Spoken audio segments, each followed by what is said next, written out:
Welcome to Ag Shorts. Today we're going to talk about the due date for mares. I originally posed this question as how do you determine when to have mares foal?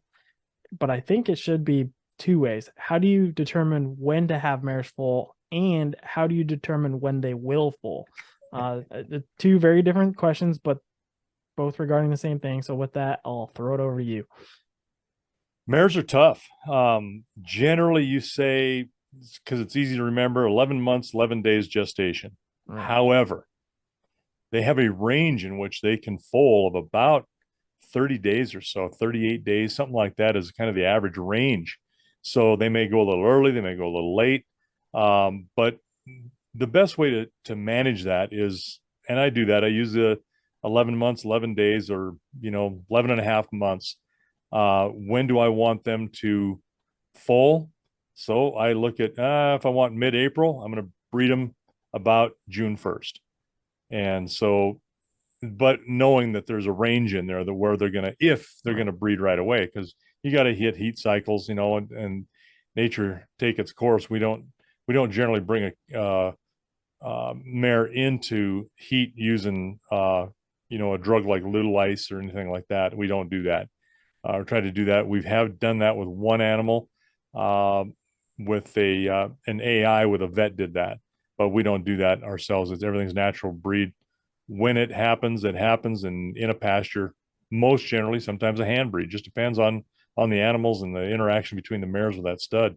Some of them will try to take them. So you have a delay or a hurry up on some of those breedings and when they're going to occur. But when they come in closer to the time that they're going to fold, you start watching them. Watch them a couple weeks early, bring them up close, and then I start really watching their bags, see if they're going to start developing milking. Are they waxing, meaning the bottom of their nipples, it looks like a waxy kind of film starts to develop where they're going to start uh, being able to produce colostrum for that colt. And when they're waxing, they're imminently gonna fall within a couple of days to.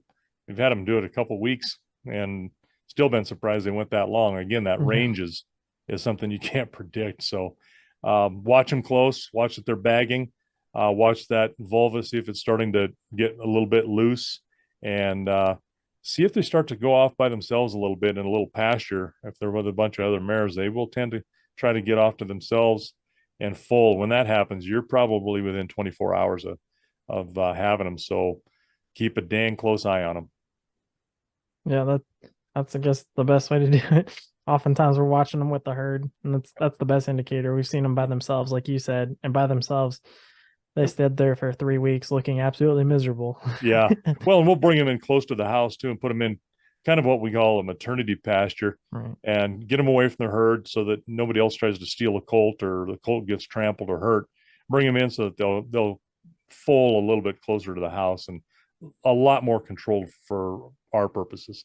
But as we've stated in previous videos, it's not in a place where there's a large amount of feces or anything that would Right. potentially result in an infection in that umbilical cord either. Right. Right. Yeah. So that's us with how to determine when mares will foal and how we try to time it